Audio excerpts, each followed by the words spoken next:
하나님의 말씀 신명기 5장 17절 말씀입니다. 신명기 5장 17절 십계명 보고 있기 때문에 오늘 한 절 보겠습니다. 17절 시작. 살인하지 말지니라. 살인하지 말라고 그렇게 말씀하십니다.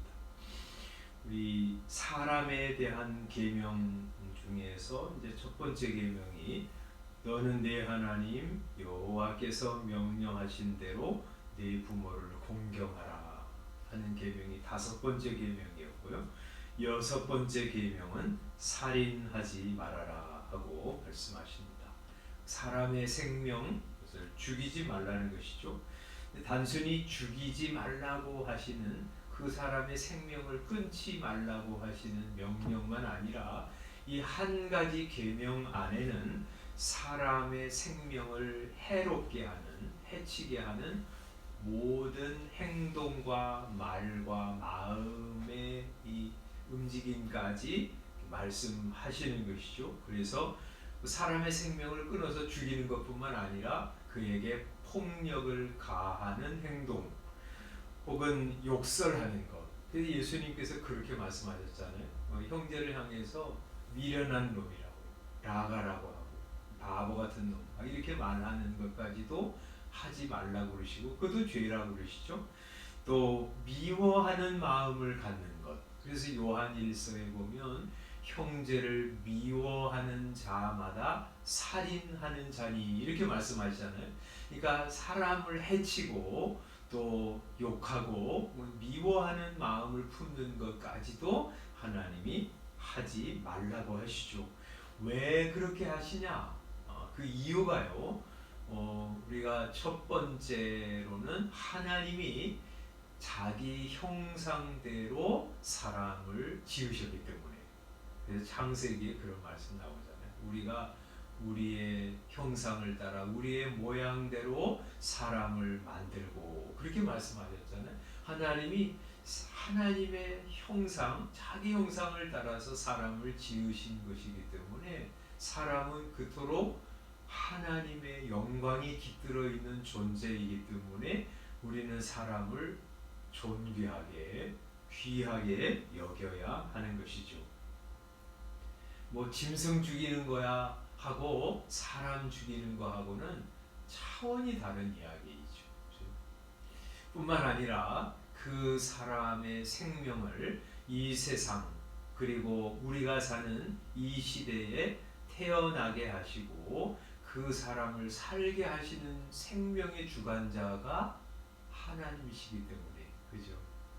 그래서 우리는 그 사람의 생명을 끊을 권한이 없어요. 하나님이 그 사람을 생존하게 하시기 때문에 우리는 그 생명을 중단시킬 권리가 우리에게는 없습니다. 하나님에게 있는 거예요. 그래서 우리 사무엘상 2장에 보면 하나님은 사람을 죽이기도 하시고 살리기도 하시는 생명의 주관자라고 말씀하시죠. 그래서 그 생명 하나님이 내시고 살게 하시기 때문에 우리는 그 사람의 생명을 우리 힘이나 우리의 어떤 잘못된 행동으로 끊을 수 없는 것이죠. 물론 예외가 있어요. 두 가지 예외가 있습니다. 하나는 정당한 전쟁일 경우에 우리 적군을 죽일 수 있어요. 또 정당한 그런 사형 집행에서는 그 사람의 생명을 끊을 수 있습니다. 우리 창세기 9장에 보면 사람의 피를 흘리면 그 피를 흘린 것이 짐승이면 짐승을 죽이고 사람이면 그 사람을 죽이라. 주님께서 그렇게 말씀하시죠. 그래서 이제 사형제도 이거 참 신중해야 하는 일이죠. 그러나 그 사형제도 요새 이제 인권을 중시한다고 하고 또 기독교인들 가운데 사람의 생명을 죽이면 안 된다. 사형제도 폐지해야 된다. 이제 그런 이제 주장을 하는 사람들이 있는데 창세기 이제 9장에 보면 그런 말씀을 하세요. 타락한 후에 이제 하나님께서 주신 명령 중에 하나지요. 그래서 9장 하나님이 모든 이제 인류들에게 생육하고 번성하여 땅에 충만하라 그렇게 말씀하시면서 여기 5절 6절에 보면 이런 말씀을 하고 계십니다. 내가 반드시 너희의 피 곧 너희의 생명의 피를 찾으리니 짐승이면 그 짐승에게서 사람이나 사람의 형제면 그에게서 그의 생명을 찾으리라. 어떤 사람의 생명을 죽이면 그 죽인 것이 짐승이든지 혹은 사람이든지 그 사람에게서 그의 생명의 값을 찾으리라 그렇게 말씀하죠. 그래서 6절에 보면 다른 사람의 피를 흘리면 그 사람의 피도 흘릴 것이니 이렇게 말씀하잖아요. 왜냐하면 하나님이 자기 형상대로 사람을 지으셨기 때문이라 이렇게 말씀하세요. 그러니까 이제 우리가 이거를 이렇게 잘못 해석하면 이렇게 생각할 수 있어요. 다른 사람의 피를 흘리면 그 사람의 피도 흘리지 말 것이다. 막 이렇게 이제 생각하니까 사형을 집행하지 말아야 된다. 그렇게 이제 이야기하잖아요. 그래서 성경 거꾸로 얘기해요. 다른 사람의 피를 흘리면 그 죽인 그 사람의 피도 흘릴 것이다. 그렇게 말씀하시죠. 왜냐하면 그 죽은 사람이 하나님의 자기 형상대로 사람을 지으신 고귀한 존재이기 때문에 그 하나님의 형상대로 지음받은 고귀한 존재를 죽였기 때문에 하나님이 그 죽인 그 사람을 사형을 집행하라는 거예요. 그죠? 그래야 이 인류가 7절에 보면 생육하고 번성하여 땅에 가득하여 번성하라 그렇게 말씀하신 거예요. 그러니까 막 사람을 막 죽여보세요. 그러면 인류가 번성할 수 없잖아요. 그래서 그것을 막아서는 살인한 사람을 하나님이 죽여서 사람들로 하여금 사람은 죽이지 말아야 되는구나. 고귀한 존재이구나. 그러면서 번성하기를 하나님이 원하시는 것이죠. 그래서 이런 두 가지 예외 조항이 있지만 그러나 그 이외에는 전부 사람의 생명을 소중하게 여기면서 살인뿐만 아니라 폭력, 욕설, 미워하는 것까지도 하나님이 금하고 계십니다. 그런데 이제 우리 10계명은 거의 다 한 계명만 빼놓고 부정적인 명령으로 되어 있잖아요. 그런데 살인하지 않는 것뿐만 아니라 이 안에는 사람의 생명을 존중히 여기고 그가 잘 살아가도록 애쓰라고 하는 긍정적인 명령이 포함되어 있는 거예요. 그래서 어떤 사람이 생존에 위태로운 일이 생길 때 그를 도와주어서 그가 잘 살아가도록 하기 위해서 우리는 사람에 대한 관심을 가져야 하는 것이죠.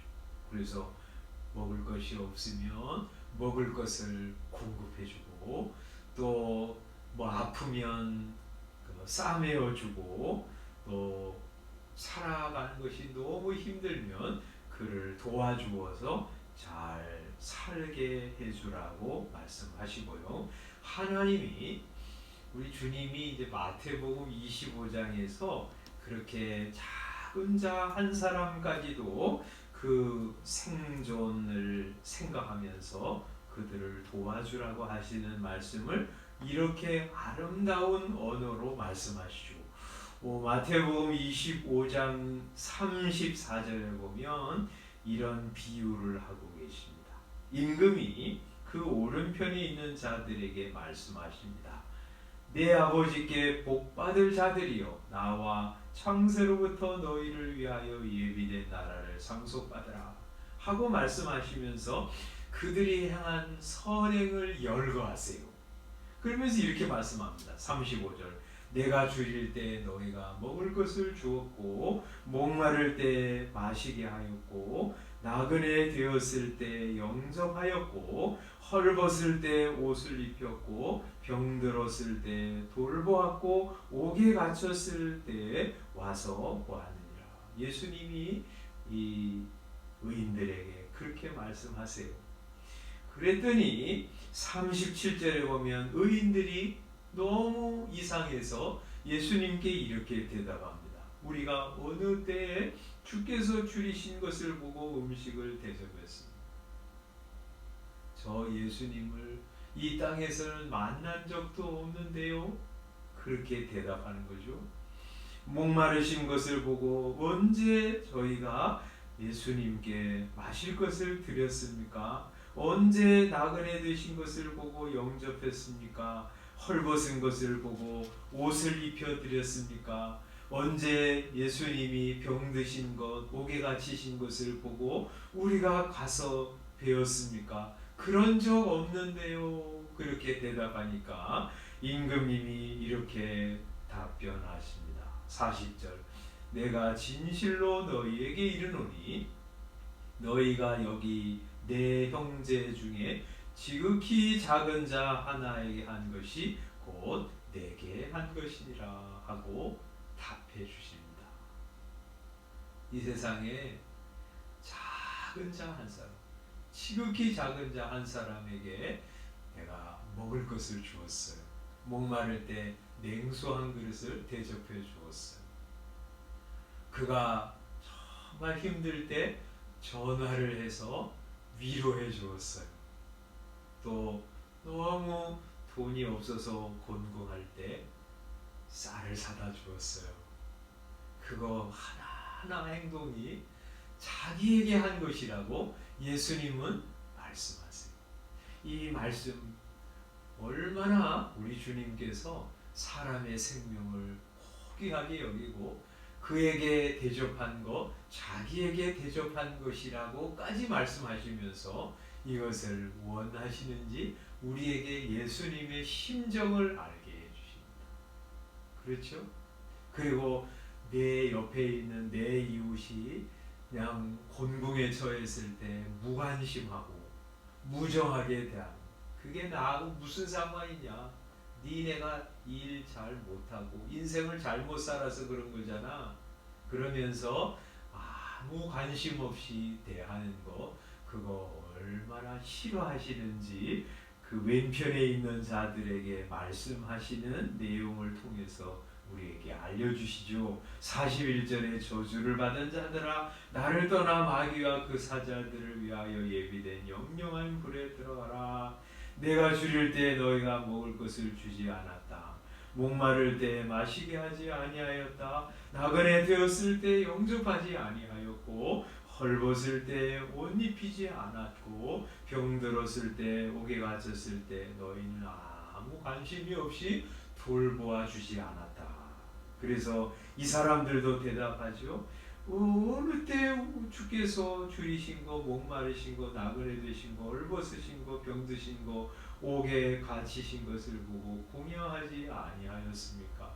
아마 이들은 이렇게 말했을 거예요. 예수님이 그렇게 하시는 거 보면 우리가 대접했겠지요. 못 만났잖아요, 우리. 그런데 예수님이 그렇게 대답하시죠.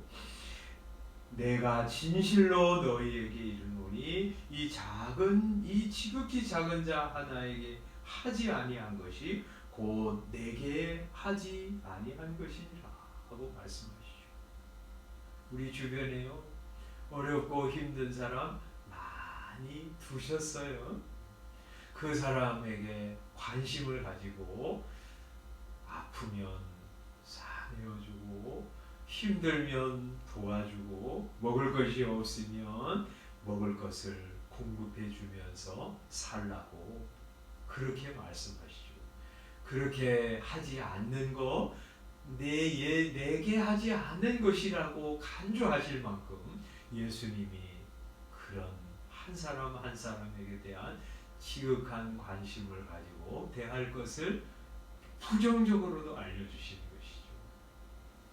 그래서 살인하지 말라고 하시는 계명은 단순히 나와는 상관없어 내가 뭐 사람 죽이기를 했나 저기 저 감옥에 있는 사형수나 그런 사람 얘기지 그런 게 아니고 사람이 생존하는데 이 방해가 되는 것들을 우리가 하지 않는 것이고 그래서 이제 구약성경에 보면 그런 말씀이 있잖아요.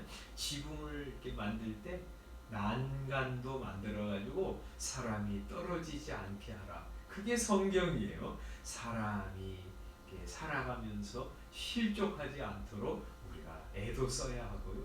적극적으로는 어려움에 처했을 때 손을 내밀고 도와주고 기도하고 또 말뿐만 아니라 실제로도 그 사람이 잘 살도록 우리 도와주는 일을 통해서 하나님께서 우리 함께 살아가는 사람 공존하도록 잘 세우도록 우리에게 격려하시고요 명령하고 계십니다.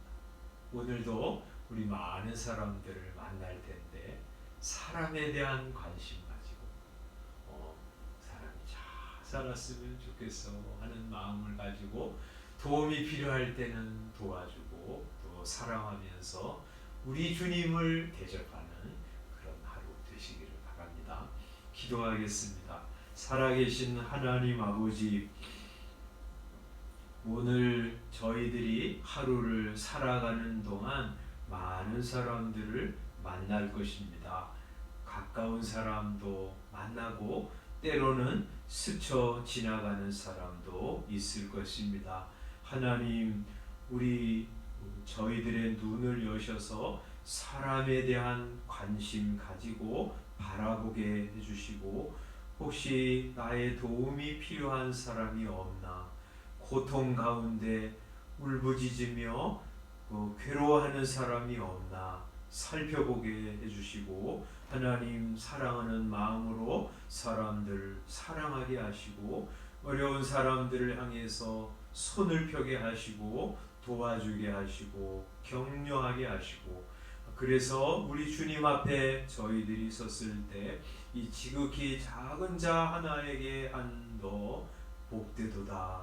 창세로부터 의인들을 위하여 준비된 우리 주님의 나라를 상속받으라 하시는 주님의 기쁜 칭찬 상을 받는 저희 모두 되게 하여 주시옵소서.